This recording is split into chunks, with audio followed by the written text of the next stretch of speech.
Hello, everybody. We're going to get started in just a minute or so. Thank you for being here. We're looking forward to the talk today.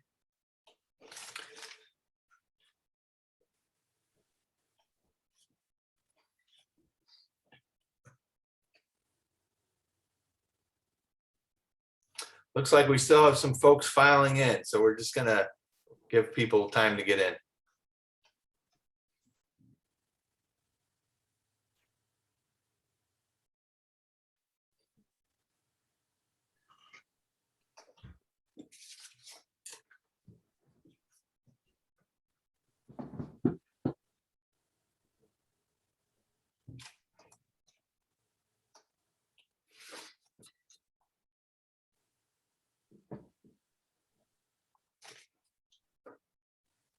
Okay, looks like those numbers are stabilizing a little bit, so we'll go ahead and get started. Welcome to today's stop on our Journeys Towards Justice tour.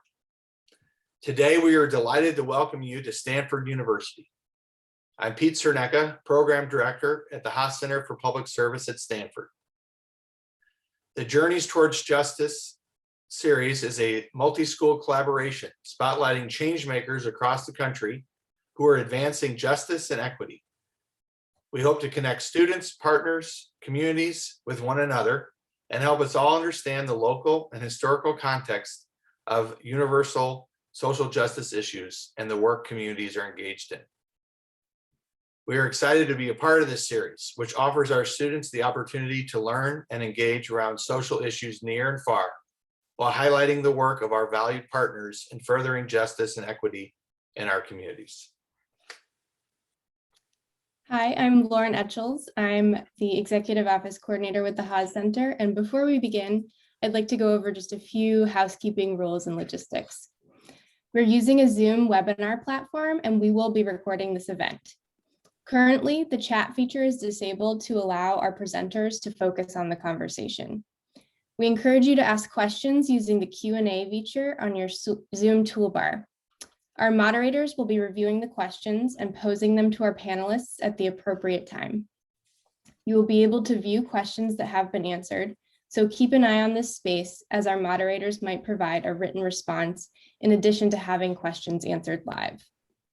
We have enabled closed captioning for this event, and you can toggle this feature on or off by clicking the Live Captions button. If you have questions, please use the Q&A function to chat with one of our moderators. This event is based on values of mutual respect among our presenters and audience. We reserve the right to remove any audience member whose behavior counters this expectation. This series was established with several shared goals in mind, which we will share with you in the chat. As a group, the organizers collectively acknowledge that colonialism and oppression are not historic relics, but present in today's society. We want to take a moment to recognize that Stanford University occupies a portion of the ancestral lands of the Muwekma-Ohlone tribe. This land is of great importance to the Ohlone people and has been since time immemorial. Consistent with our values of community and diversity, we have a responsibility to acknowledge, honor, and make visible the university's relationship to Native peoples. The session today will explore new insights into the lands of Stanford, the Stanford Family and Early University, and the institution's relationship with Native peoples, like the Muwekma-Ohlone tribe, as well as the Chinese and other communities that were long excluded from the traditional narrative of the rise of the university. Our presenters today are Stanford scholars Gordon Chang and Laura Jones. Dr. Gordon Chang is a professor of history at Stanford University and the Olive H. Palmer Professor of Humanities. He is currently serving as the Senior Associate Vice Provost for Undergraduate Education and is the Stanford Alumni Association Fellow in Undergraduate Education. In 2019, he published Ghosts of Gold Mountain, the epic history of the Chinese who built the Transcontinental Railroad, and as co-editor, The Chinese and the Iron Road, Building the Transcontinental Railroad. These books draw from more than 7 years of work conducted by the Chinese Railroad Workers in North America project at Stanford, which he has co-directed. He teaches courses in American history, Trans-Pacific history, US-China relations, and Asian American history. Dr. Laura Jones is the University Archaeologist and Director of Heritage Services for Stanford University. Dr. Jones has excavated historic sites in and around Stanford University, including the Stanford Mansion, the Searsville Dam Keeper's Cottage, and the Chinese labor quarters. Laura has oversight over historic preservation programs for the university and served on the committees that develop Stanford's renaming policies. She has collaborated with the Muwekma-Ohlone tribe to excavate, record, and rebury the skeletal remains of their ancestors. The program staff of the Native American Cultural Center nominated Laura for the Amy J. Blue Award in 2014, noting her work overseeing the excavation of the men's gymnasium, the repair of the Angel of Grief, the restoration of the Arizona Cactus Garden, and the Stanford Family Mausoleum. She served as the president of Stanford's Historical Society from 2016 to 2019.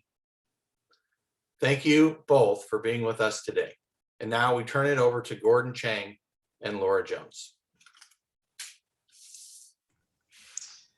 Thank you. Let me share my screen. Do you see the screen? Thank you. Just wanted to confirm. Hi, I'm Laura Jones, and I'm delighted and honored to be here with you this afternoon to talk a little bit about two stories about re-examining campus heritage here at Stanford University and about how I view this process and where we are in this process on our campus. First, briefly, Gordon mentioned that I should introduce myself in my role at Stanford. I am the Director of Heritage Services at Stanford. This is facilities driven at Stanford. The Board of Trustees created a campus archaeology program in 1986 when I was a student here. And we added historic preservation of buildings to that portfolio in 1995 during our recovery from the Loma Prieta earthquake on campus. We had over $300 million of damage from Loma Prieta, and we had a series of challenges about how to respond to that that I managed. Today I have 7 permanent staff. Together we have recorded over 200 archaeological sites on Stanford's campus, and we have approximately 50 historic buildings. We are successful because we have an administrative and academic partnership. We have secure funding and staffing levels provided by the university's Land and Buildings program. I have a consistent role in teaching through the archaeology program at Stanford, and a consistent record of service to other allied programs in the university, such as Native American Studies, history, art history, and other programs at the university, like the renaming efforts, for example, as well. I have a very strong partnership with our museums on campus, and I provide some support for faculty, student, and postdoc research. We're interwoven between the administration and the academic, our core academic mission at Stanford. This is very important to being successful. What I want to talk about today is the enterprise of decolonizing campus heritage. I have to tell you, I don't think my boss, the Vice President of Land and Buildings, thinks of himself as paying me to decolonize campus heritage, but that's what we're doing. And I see this as a long-term project, and I see it as a cycle. And so please forgive my clip, my insert art here, but I really do see it as this reflective cycle where we're identifying, collaborating, critiquing, representing, reflecting, and then starting that process over again. And the little gold star up here is actually meant to represent the spark of student advocacy. So there are these two tensions in the decolonizing project: the long-term commitment to this work and the amount of time it takes to embed, to resist these structures of inequality and to embed new structures of inclusivity. That takes time to accomplish. And I know students that I talk to and work with are often impatient about this. Why does it take so long? It's so wrong, let's change it now.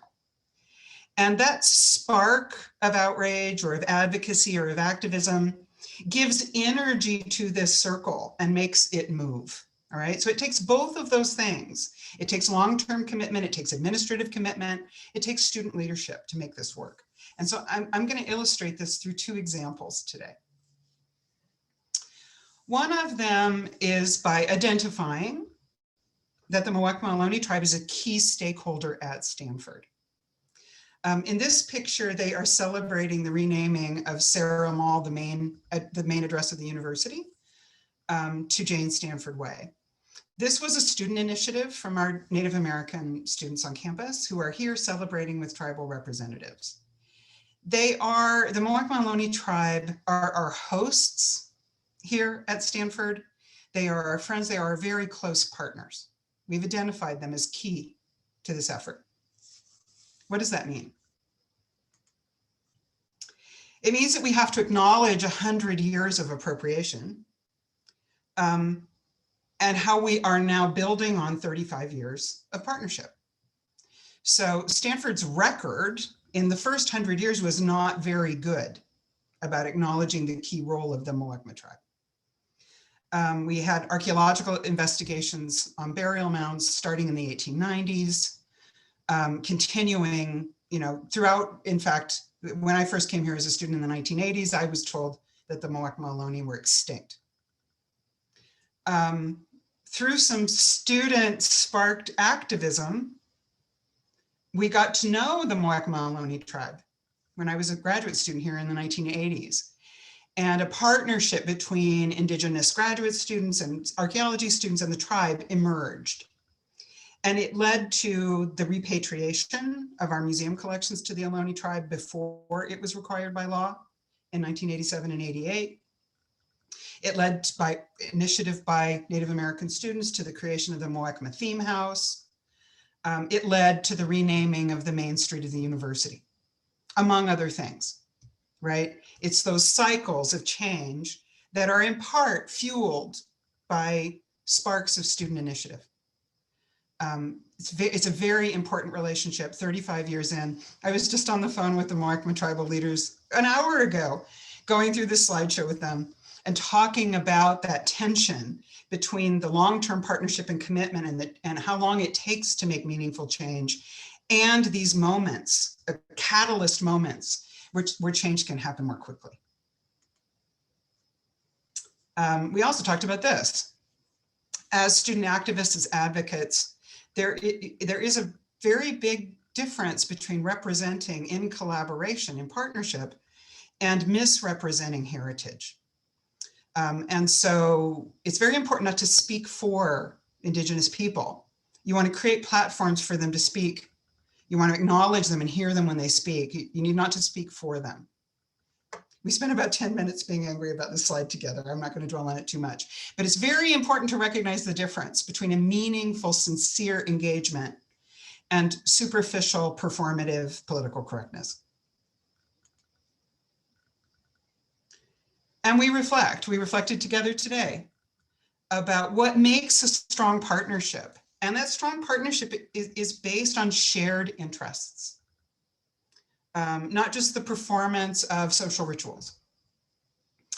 And in the case of the Muwekma-Ohlone tribe in Stanford, they are particularly interested in educational programs and partnerships for young people in the tribe.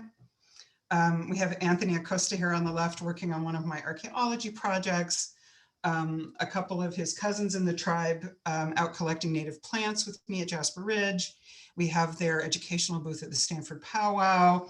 They are deeply committed, in particular, to reaching young people, providing opportunities for the young people in the tribe, and educating the community about their heritage. These are the overlaps between the university's mission and the Muwekma-Ohlone tribe's values. And that's where the strong partnership can be built, is on those shared interests and values. Now I want to turn to the second case, identifying the problem. Dominant historical narrative at Stanford is not inclusive. I went to the university's webpage and I went to our history timeline. Here it is, marching along before you. And we get to I think it is in there, 1967, before a person of color appears in the timeline. And he's not named in the photo. 95 years of campus heritage, no people of color. This is not the truth about what happened at Stanford, by the way, but it's also not acceptable as the master narrative of our campus heritage. It needs to be changed. It must be changed. How do we change it? Here's an example. We collaborate. And so Stanford is now in these cycles of community-centered research in Asian and Asian American and Pacific Islander heritage. We are many years into community-based research on this topic. You're going to hear from Gordon about the Chinese railroad workers in North America project. There were students involved in that. But my colleague, archaeologist Barbara Voss, Market Street and Chinatown Archaeological Project, which built us really long and enduring partnerships with stakeholder communities in our local region. Students also played leadership roles in that. Then at the bottom right, we have Brent Williams and Jerry Lozabado, who collaborated on a major excavation at Hopkins Marine Station in Pacific Grove. And interestingly enough, Brent Williams' dissertation is more about Jerry Lozabado's fight against racist history interpretation in Pacific Grove and Monterey than it is about the things they excavated together. Brent Williams, incidentally, after he earned his PhD in archaeology at Stanford, went on to get a law degree at Yale and is a civil rights attorney now. And I think this is mostly about Jerry Lozabado. And then our recent project, we just completed excavations at the Arboretum Chinese Labor Quarters site. This was a joint partnership between the archaeology program and my office, many students involved in that. And we're just beginning the interpretive phase in collaboration with local stakeholders of that project. This is just an example of how these things happen and how they happen in cycles and how they reinforce each other. I learned so much from the Chinese Railroad Worker Project. I leaned so hard on Market Street, Chinatown, when we were establishing these other community-based research projects in Hopkins and on the central campus. It's also really important to represent. Just as I was talking about the Muwekma-Ohlone representing themselves in their own voices, these oral history projects are absolutely critical. The Chinese Railroad Worker Descendants Project, very important, lovely book. At Hopkins and the Arboretum Chinese Labor Quarters Project, we have a graduate student right now who's doing descendant interviews together with several of the descendants that we expect eventually to publish. And then I put a plug in here for the Stanford Historical Society and some of their diversity oral history initiatives. There is room in these projects for students to learn how to do oral history responsibly and to hear these amazing stories and to help bring these amazing stories to the world and help us bring more inclusivity and diversity into that heritage conversation. Representing, what else can students do? They can write. The Stanford Historical Society has a prize, the Byers Prize for Excellence in Historical Writing. I just threw up a couple of examples. We've been giving this prize for over 20 years. We need more diverse papers. Every university should have these prizes. Students should be researching and writing and bringing this history to light. It shouldn't just be some historic preservation archaeologist out there updating the website. We need to hear more voices. We need to hear your voice. And finally, just some observations as I was thinking about my own journey and the many things I've learned and the many times I've been wrong and the many times my collaborators have picked me up and helped me see and how we've moved forward together. Targeted student advocacy can be a real catalyst for change. Sometimes, I find myself feeling resentful when students say to me, why isn't this happening faster? We told you this was a problem 6 months ago. Why isn't it done? And I think, boy, it takes time. You need to be committed. It's going to take time. It's a struggle. And then I realized how much that pressure of the activism and the advocacy and the idealism, how much that actually pushes this conversation forward, how important it is. to give energy to change. So I really want to acknowledge how important that is. But it's also important to realize that shallow, quick, symbolic fixes may not create the kind of systemic change we all want. We have to invest the energy and the time in crafting more inclusive campuses. Colonization in 250 years here is not going to be erasable in 1 year. We have to be committed. And we have to be committed to creating those respectful partnerships and to engaging in this cycle of identifying the problems, of critiquing the problems, of collaborating, of reflecting, of representing, and then thinking, can we do it better next time?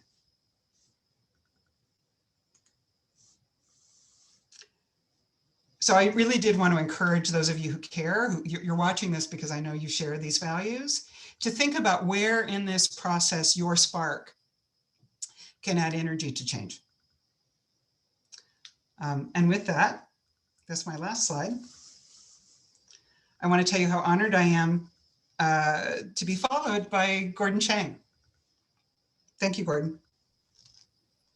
Oh, thank you, Laura, and thank you for the organizers of this event today. And I see that there's a tremendous turnout for it. And thank you all for joining us from wherever you are around the country. So I note this because I'm conscious that I'm speaking to Stanford undergraduates who would have been on alternative spring break, a great institution, great practice here at Stanford, where students go out to do different things besides going to the beach during spring break, but to go find out about society and to identify issues of importance, and particularly with regards to advancing social justice. And I think many of you around the country are also doing something similar. I think it's a great tradition to do. I've been a sponsor of alternative spring break at Stanford. Let me just say, I wish we had so much more time, and Laura could have shown you, and so she's quite modest about some of her actual work on campus with the actual digs, where where the Stanford University is not just what we see, such as behind me, but all around us, underground, of all the incredible material culture that exists beneath buildings, underneath gardens, underneath the roads, that give evidence of the history of the Muwekma-Ohlone people who lived in the area, to all the other people who came in the early part of the university and helped build the university. So what I'd like to speak about today is one aspect of that historical legacy, and to raise some questions. I really love to have conversations, so I want to make my comments pretty concise here, so we have plenty of time for a discussion. I think this is really a vital discussion we have here at Stanford, but all across the country, as we confront the past, the American past, which is fraught with so many issues and problems and injustices that we're just beginning to confront and to uncover and to think about how to correct. This is a challenge of understanding the past, but it's a challenge to make our present and future better. So that's my perspective. Now, I'm going to speak in particular about the relationship of the Stanfords and Stanford University to Chinese. And here I want to share my screen with you. We have a few slides. I should also say, because it's getting set up, I hope you can see everything right now on my computer, that I grew up in the Oakland area in California, across the bay from Stanford, and I went to Princeton as an undergrad, and I think there are some people from Princeton here on the Zoom, and and other institutions all across the country, and I think you've done marvelous work everywhere around the country of excavating, so to speak, your institution's history with terrible problems and crimes of the past, including slavery, and the relationship of different institutions with slavery and segregation, including at Princeton, have been shocking to be brought to the public so late in history, and the work continues. So I've been very delighted to know at where I went to school that Princeton is really confronting its past, particularly with Woodrow Wilson, which we and his racist past. Well, I'm talking about Stanford, and this is the issue. How do institutions of education and learning espouse humanistic values, such as our universities? How do we confront a problem, the problematic past? Right? And we did not have slavery connected to Stanford University directly, but we had other connections with injustices, including the theft of native lands and the persecution of native people in California. But there's also the issue of the Stanfords and how the university history has been told, but also as we confront the actual thinking about the benefactor of our university, such as Leland Stanford, who you see here with his family, Mrs. Jane Stanford and Leland Stanford Jr., who died during a grand tour of Europe when he was a teenager. And the parents, who were bereft, decided to turn their vast fortune over to become the Stanford University, which you see here at near the beginning of the university in 1891. And this is why Stanford is called Leland Stanford Jr. University. It's not Leland Stanford University, Leland Stanford Jr. University, named after Leland Jr., and I'll talk about him more in a moment. Now, here I'm going to say a little bit about how do we think about Leland Stanford, one of the great robber barons of the 1870s, 1880s, 1890s, who became one of the wealthiest men of the world because of his association with the presidency of the Central Pacific Railroad, which was the green line here that you see leaving from Sacramento, going out past through Utah and into Nevada into Utah, and meeting the Union Pacific Railroad coming eastward from Omaha. And this line, which was called the Pacific Railroad at the time, but now we call it as the Transcontinental Railroad, linked the country from coast to coast. And it was an incredible engineering and effort that has been celebrated in a nationalistic way about the accomplishments of Americans in conquering the empire, and an example of the realization of manifest destiny.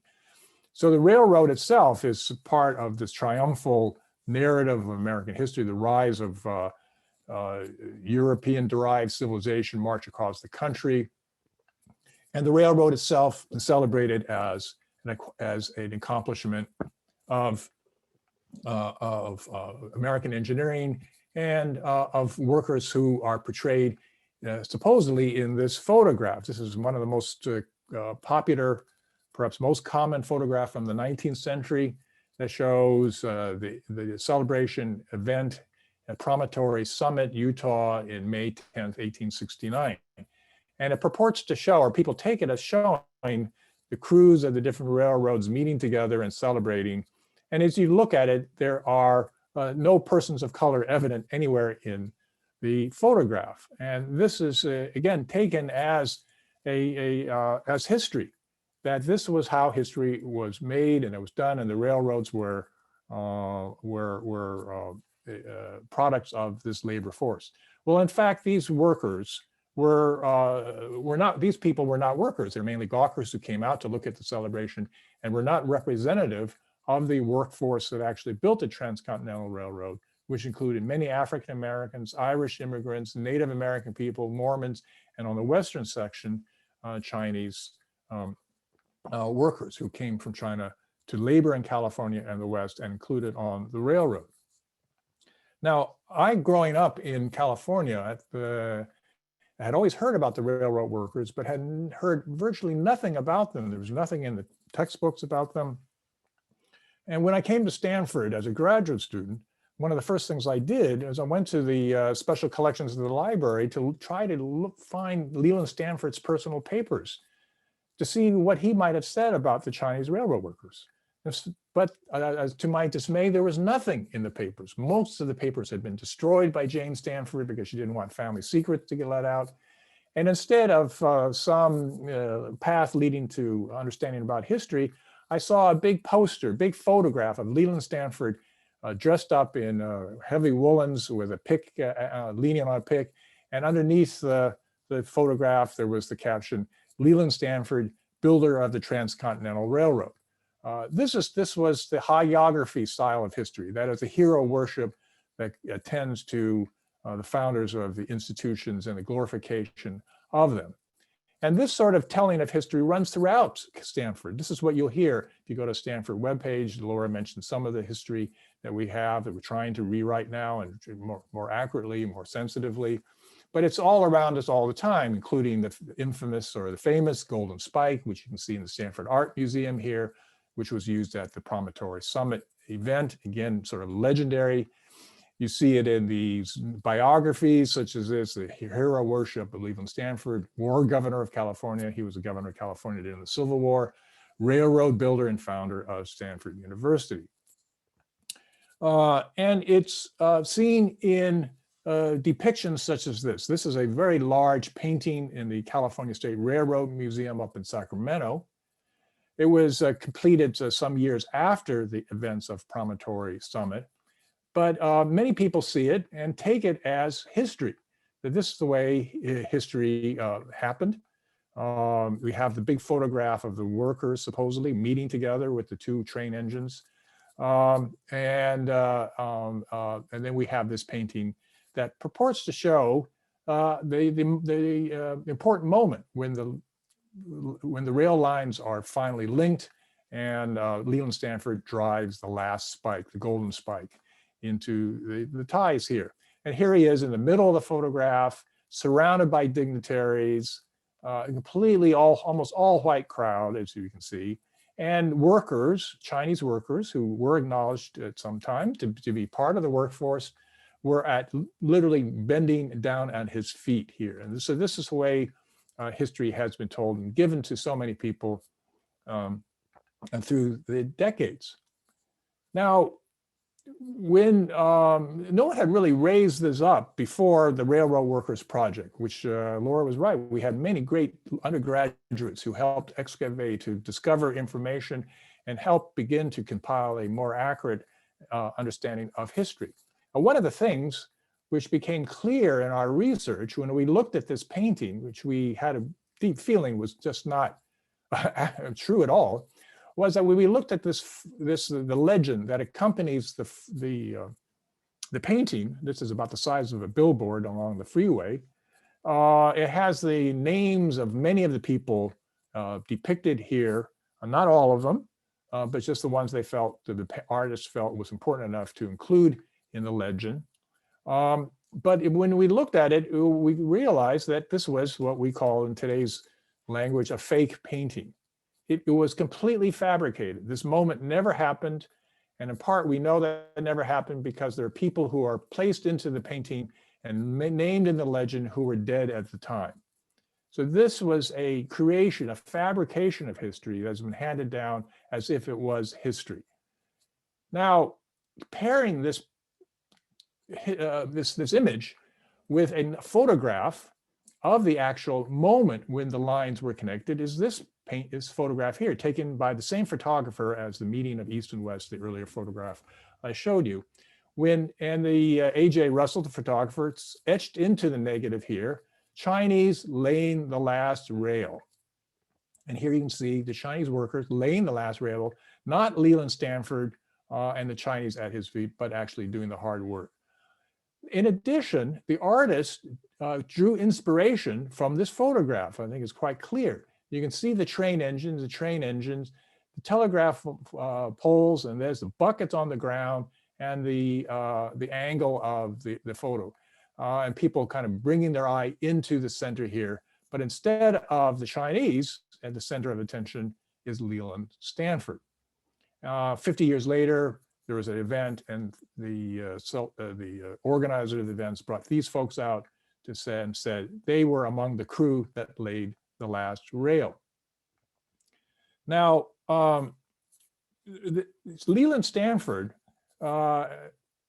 eventually, after the railroad was completed, came to acknowledge and appreciate the work of this Chinese railroad workers. But over time, their contribution they constituted 90% of the workforce that built the railroad that was attributed to Leland Stanford. And the great wealth that he created, that he gave to build the university, largely came, as I said, from his leadership of the Central Pacific Railroad. But the question is, how do we now look at Leland Stanford? We can go back and look at his history. He was a long political career in California. When he first came on the scene in the 1860s and became governor of California in 1861, in his inaugural address before the California legislature, it was a very simple address. There was one message that he presented, and that was he called for the legislature to find ways to exclude Chinese from the state of California. Because he said the Chinese, as part of the Asian race, was a degraded race, an inferior race, and their presence would repel the superior race from immigrating to California. Now, over time, as I said, he changed that view, but that attitude towards the Chinese persistent in California politics. And even though Leland Stanford himself came to regret what he had to say, it's been a continuing issue of how to confront this racist past. Now I'm going to show these images here of our institution today with a sort of dramatic anecdote to illustrate some of these issues and the emotional and political importance of thinking about the past. Now, I think probably most of you at university campuses around the country have tours around your campuses, and we certainly do at Stanford. And one day I trailed behind one of these tour groups, and they marched around campus pointing out the different sites and talking about the glories of Stanford history and so forth. And they got to the front of the campus where you can see these buildings. And the tour guide, a very energetic undergraduate, said, "Do you know why Stanford University's roofs are red?" Of course, no one really ventured a guess. And he said, "They're colored red because Jane Stanford wanted to make sure that her son, Leland Jr., could see his university from heaven when he looked down." I mean, it's such a telling anecdote story, obviously apocryphal. And I just shook when I heard that story, because when we had started the Railroad Workers Project, a friend of mine, who is the son of laundrymen down in Los Angeles, said, "Gordon, you know, I mentioned to my mom about your project about Chinese railroad workers." So they were longtime Chinese Americans. And she said, "Eddie, do you know why?" This is the actual language. "Do you know why Stanford University roofs are red?" And he said, "No, Mom, why are they red?" She said, "They're red because they're stained with the blood of Chinese railroad workers." They'd never been acknowledged. And so that's the dramatic telling of two different points of view of this institution we have before us. Now, I can go much more about the history of Chinese and the railroad. I'm going to conclude here and direct you to our website. You can find online. It looks something like this. This is a poor screenshot of the homepage. You can just type in Chinese Railroad Workers in North America project at Stanford and in a search and find it. And we have all sorts of further information about all this history. And also within some of our publications, such as these books here, which were mentioned at the onset, at the start of the webinar, on the Chinese and the Iron Road book, I have an essay called "The Stanfords and the Chinese," which talk about the long history of Stanford, the Stanford family, and the very fraught history that the family had with Chinese who helped who were responsible for Leland Stanford's great wealth, and then later on, as Laura mentioned, contributed to building the basic infrastructure of the university, lived on the lands of the university, and continued to contribute to the university in so many ways. But it's only recently that they and many other communities have finally been acknowledged as being integral and essential parts of our history. So I'll stop there and invite you to discuss these issues and the basic issue which Laura did raise too, which is what do we do as people living today? How do we confront this past? What can we do to make the past more accurately understood and to deal with issues of historical justice as we try to create a more just and inclusive society today. So thank you for your attention. Thank you, Laura and Gordon. That was amazing. I knew some of that, but much of that was brand new to me, so that was very exciting. So now we want to begin our Q&A section, and so please feel free to type in questions, and we'll field as many as we can with the time that we have remaining. So the first question here, I think is a good one. It revolves around land acknowledgement. So we began what we were doing today with the land acknowledgement to the Ohlone. And this question is essentially, how can we do land acknowledgements sincerely and do them in a way that is not performative? And so maybe Laura, if you want to start, and then Gordon. Sure, thank you, Pete. It's a very good question. And I think land acknowledgements are an important moment in American history. And I think they really do have a value that's not just performative. And that value is educational. So I saw another question go by about how are we making sure that our freshmen who come to Stanford understand where they are in history, and how do we do that? And the land acknowledgement ritual helps us with that. It helps move that conversation forward. It helps make the invisible heritage more visible. So I think it's more than performative.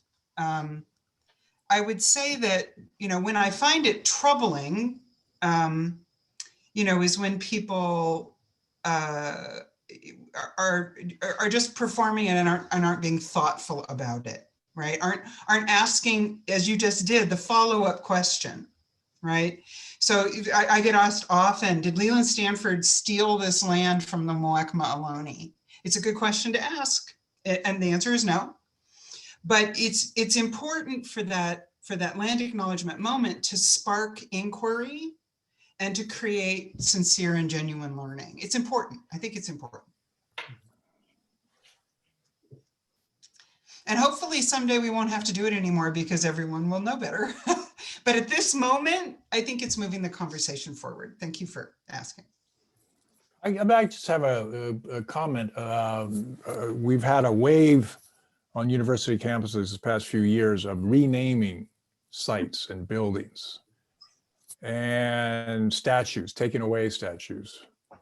I think it's been a very important movement.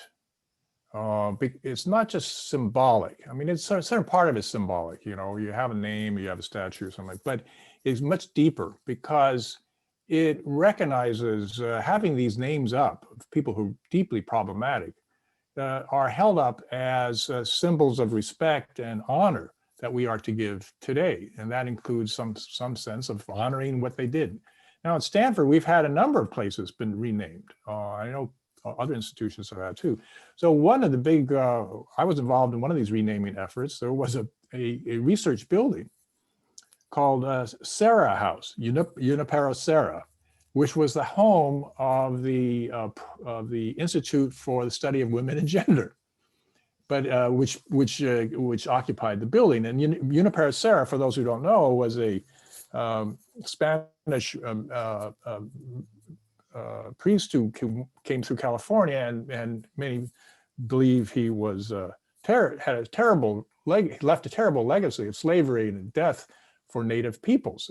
But Junipero Serra has been celebrated. When I grew up in California, he was celebrated all over the place as kind of the coming of Western civilization. So Serra Mall is gone. Junipero Serra House is gone. We renamed the house Carolyn Atniev, who was a Native American graduate of Stanford who became a leading psychologist of Native American peoples.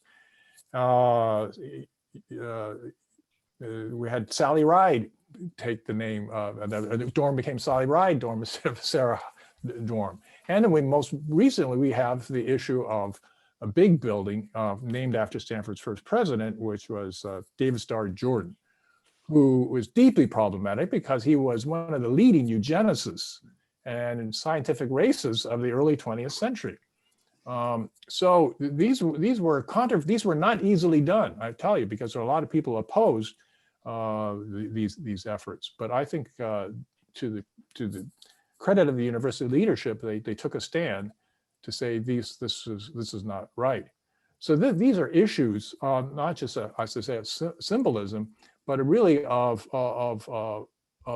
removing the honor that has been given to really deeply problematic people in the past, and trying to find ways that we can create a more inclusive society. Now, let me just say, what is the relevance for today? Someone asked, I'm looking at one of the question and answers, if I may, but the relevance today to anti-Asian violence.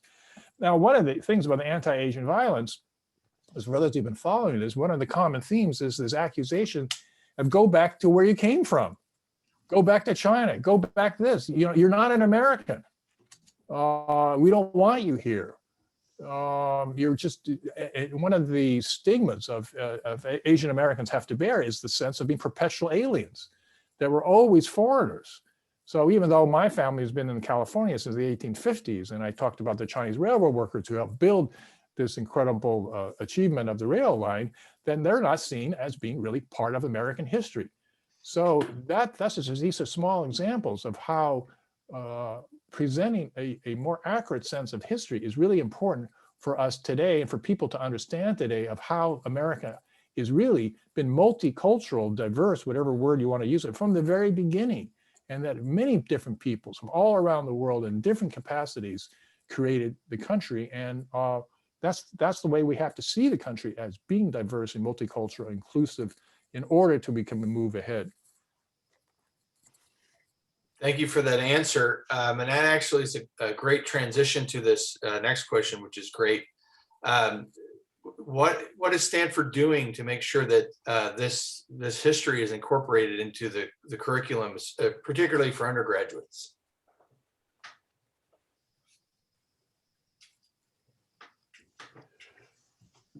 Well, I'll just start off, Laura. One thing is the university leadership just announced that it would departmentalize, that is, give the program, which was called African American Studies, departmental status, which is a real step forward for African American Studies to make it fully comparable to any other major department at the university. And so I think this is an academic issue, but I think has great implications of how we look at the world. And I think this is happening. We also have our version of ethnic studies. I understand that many of the comparable or the peer institutions all around the country, leading research institutions, are also finally acknowledging and accepting ethnic studies as legitimate parts of the curriculum and research. And that's long overdue. And these efforts are really the product in many fundamental ways to student activism. Students have been pushing for these for decades. And I've always said the university, it's a great place for social change, but it's also a very, very conservative institution. Universities are seen, many people have the attitude as preservers of the past, of the heritage, how they want to define it. And this is where we get into these big conflicts. I'd like to read this one word for word, because I think it is relevant. I just wanted to make sure I do it justice. This person wrote, "I'm an Asian American and I have always had a really hard time reckoning with the racist actions against Asian Americans and many other people of color. How can we as a community begin to heal and reckon with the past?" Laura, if you want to take this one first, and then Gordon, please chime in. Well, I think, I do sometimes struggle with this myself. I was preparing a presentation the other day, and I realized that some of the historical material that I was looking at and was incorporating, I was going to cut and paste these newspaper articles into my PowerPoint show. And I realized that they could have content that would trigger bad feelings, that would trigger anger and sadness. And it's difficult.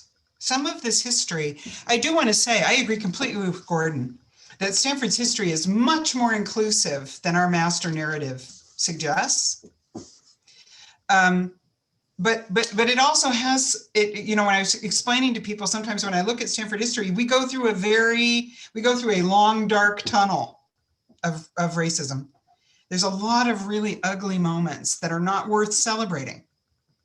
But it's also really important not to forget them, not to ignore them, and so we have to work together. And I don't know that I've found the right balance yet, where we can acknowledge the ugliness of some of those early Chinese students being told getting kicked out of their dormitory because the white men didn't want them living in it.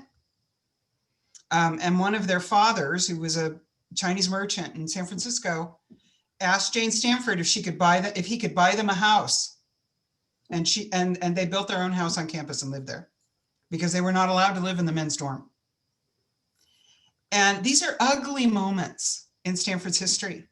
And there are many of them. And so I think it's like truth and reconciliation. We need to accept the truth. We need to see it. We need to own it. But we also need to find the heroes, right? We need to find the inspiration. We need to find the pioneers. We want to find the people who persevered, the people who can inspire us. And for me, I'm always looking to balance that, to make sure that we're both telling the truth about who Leland Stanford was and where his money came from, and also telling the story of his redemption, of his regret, of his giving his entire fortune to the children of California, and that you're balancing the complexity of that narrative, not forgiving him for the exploitation of those workers, but understanding the full picture. And it's hard. And it's especially hard in these kinds of contexts where we have so much hateful and divisive language. Because the last thing in the world that I want to do as an educator, as a historian, is to bring that hurt to anyone. We want to bring healing. And so we have to work together I have to learn from my students. How do we bring these artifacts out in a safe place and look at them together and put them away, right? And then build a new future together. But it's hard. It's not easy. I can say I continue on about it's not easy without the words that Laura just used. It's not easy because they're very delicate and controversial issues. So it's not easy because it's a politically sensitive issue. Political, I mean, in terms of alumni and donors and the community around. But it's also a difficult issue because it's very hard to recover this history of marginalized peoples. It's much easier to write big volumes, big biographies. There's so many of these biographies of people such as Leland Stanford because even though much of his archive was destroyed, there's much of it remained. And there was so much of documentation of the great men of history. But the people of color who were decimated, killed, exploited, neglected, that history has either been physically destroyed, that is, the documentation about it has been destroyed because people did not think it was important, or even if it was, that it was too sensitive and they wanted to destroy it. For example, there was these New England merchants connected to some of the institutions of higher learning on the East Coast who were opium traders and sent opium to China. But and so people began to try to research this, and they found out that the families of these people who made immense wealth off of being opium traders, that they destroyed all their family records, their business records, because they knew it was too sensitive. And I think that goes for many other communities, because many of us feel, look, we're just everyday people. Who's interested in our stories? I mean, that's the way people might have said it before. I think there's much more awareness of the importance of everyday people's lives, and we're accumulating these archives. But here, as a historian, and I make the impassioned plea to all of you who are listening, keep your family archives, your personal papers, your diaries of yourselves, your parents, your grandparents, and so forth. And that's so marvelous. History is that, those are the building blocks of history. And so I see some of you else also on the chat here, but we cover this history. It's a lot of hard work, but you have to be resourceful. You can track down people, you look at these archives that are hidden away. Now, sometimes you can get clues that are right out in the open. You just go look at some of the old newspapers and you see people, you see names, you see the registers, and then you begin to identify some of the people from the past. But then getting much more information about them is a difficult challenge. I'm going to combine a couple questions here in the interest of time. Can either of you, and maybe Laura, this might be a question for you with your work with the Ohlone, can you speak to what the Ohlone may think of land acknowledgement statements? And then combined with that, are you aware of any efforts by the university to do anything like an effort at reparations? You know, we've been consulting with the Muwekma-Ohlone tribe about the university's land acknowledgement. They first wrote one for us for the Sarah Mall renaming. And we've asked them to reflect on it a little bit more and write us a longer one. So we have a short one, which we read at the beginning of the meeting. That's really very ceremonial and very appropriate to opening events like this. But people have more questions. You know, smart, caring, curious people say, hey, wait a minute, what's this? What's this? And so we're partnering with them to write a longer essay about land acknowledgement, which we're hoping to record as a video on the website. I'm just so determined to reform our presence of our narrative on our website so that people can go and hear the Muwekma-Ohlone tribe talk about the land. I saw a question in here. What do you mean it wasn't stolen? I didn't say it wasn't stolen. I said Leland Stanford didn't steal it. He paid for it a couple of generations removed from the stealing.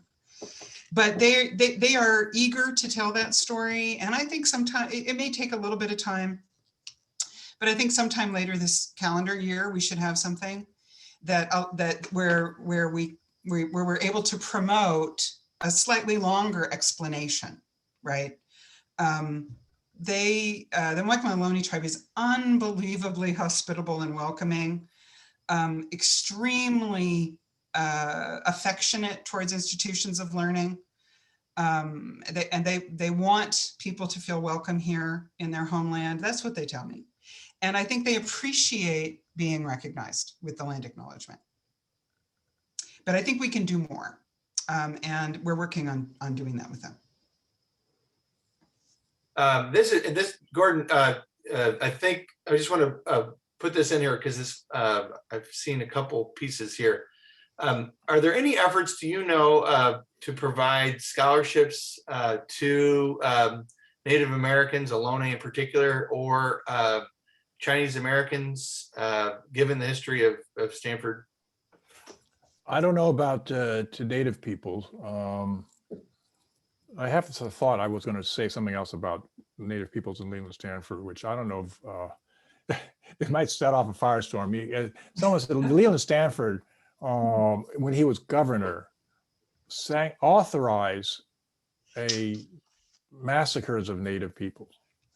And that is something which has not really been brought up as far as I've seen it discussed in a couple of recent books. Yeah. But not at the university. And that's something which is really, you know, what I would say is he I think signed the bill that funded the militias. Yeah. That massacred the Native Americans. Right. And did he know they were going to do that? He probably did. And so, yes, you're right. and there's a recent book about it that's very disturbing. Yeah. So our reparations, I think that's the first time somebody's asked me that question at Stanford. I think it's an interesting conversation to have. We have a Muwekma-Ohlone tribal student right now, who is not our first Muwekma-Ohlone tribal student. But it's really none of my business what their financial aid package is, but certainly we are committed, right, to being a place. We have an enormously successful program at recruiting and graduating Native American students at Stanford. I think they celebrated their 50th year of our American Indian student organization last year. And their strength and support is incredibly important in this effort. I'd say with regard to reparations, I mean, I think improving the institution to be more diverse and more inclusive is the way to go about confronting the past and correcting the past. So if one wants to call those reparations, okay, but I think that there's a lot that can be done, and renaming is a small portion, but having the admissions, having the academic research done on these communities, these are all part, I think, of the effort of the university to be a really truly just place. So I have to say that when we started the project, the railroad project, and we went to the university and asked for money because we needed money to get our project going, they immediately gave us a good seed money to get our project going. And so I'm very appreciative of the administration, even as I understand the need to critique our institutional past. Well, unfortunately, we are over time. This has just been an amazing experience, and I want to thank everybody who submitted a question. That we could only get to a fraction of them. But let me thank Gordon and Laura again for putting together the presentation and for answering our questions. And I want to thank everybody who's been a part of putting together the Journeys Towards Justice. There's more sessions to come, and everyone is welcome to join those. Roughly there are 2 a week into the end of April. And then we want to specifically invite everybody to come to the reflection session on April 23rd. That's the closeout event for Journeys Towards Justice. You can contact the Haas Center if you want a copy of this presentation, or if you have any further questions, or if you want to get information about any of the presenters today or any of the things that they talked about. So once again, thank you very much. And we look forward to seeing you at the next Journeys Towards Justice session. Thank you all.